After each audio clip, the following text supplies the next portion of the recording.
আছে কুমড়ো শাক, এখানে আছে মটর ডাল, আর এখানে আছে লঙ্কা। আর এই যে লঙ্কাটাকে আমি ফোড়নে দিয়ে দিলাম, পাঁচফোড়নটা দিয়ে দিলাম। দিয়ে দেওয়ার পরে এই যে কুমড়ো শাকগুলো এগুলো দিয়ে দিলাম। তাহলে কি হবে আজকে, এই যে কুমড়ো শাকটা দিয়ে আর এই যে ডালটা দেখছো কুমড়ো শাক দিয়ে, এই ডাল দিয়ে মটর ডাল দিয়ে করবো বন্ধুরা। সাথে থাকো, পুরো ভিডিওটা ভালো লাগবে। আর তোমাদের যদি আমার রেসিপি ভালো লাগে অতি অবশ্যই বানিয়ে খেও। হচ্ছে 1 চামচ মতন হলুদ, লবণ ভালো করে নাড়িয়ে নেব বন্ধুরা।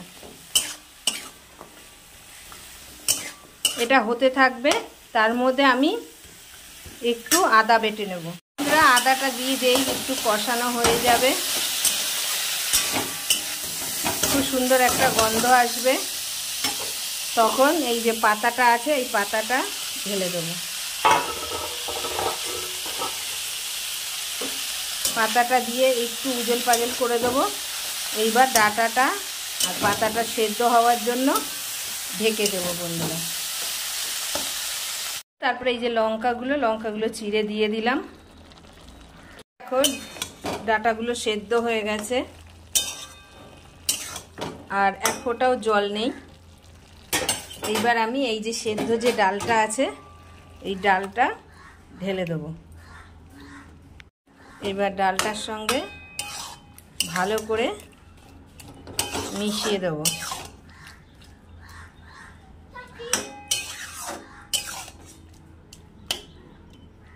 বন্ধুরা একটু মিষ্টি দিয়ে দিতে হবে, নইলে ভালো লাগবে না খেতে।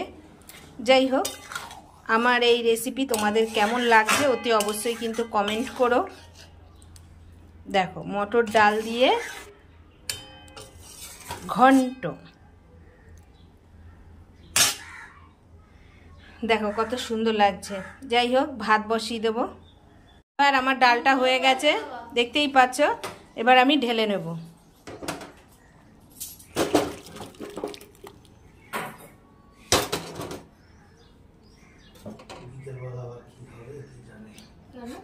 চলো বন্ধুরা, তাহলে আজকের মতন এখানেই শেষ করলাম। আবার দেখা হবে।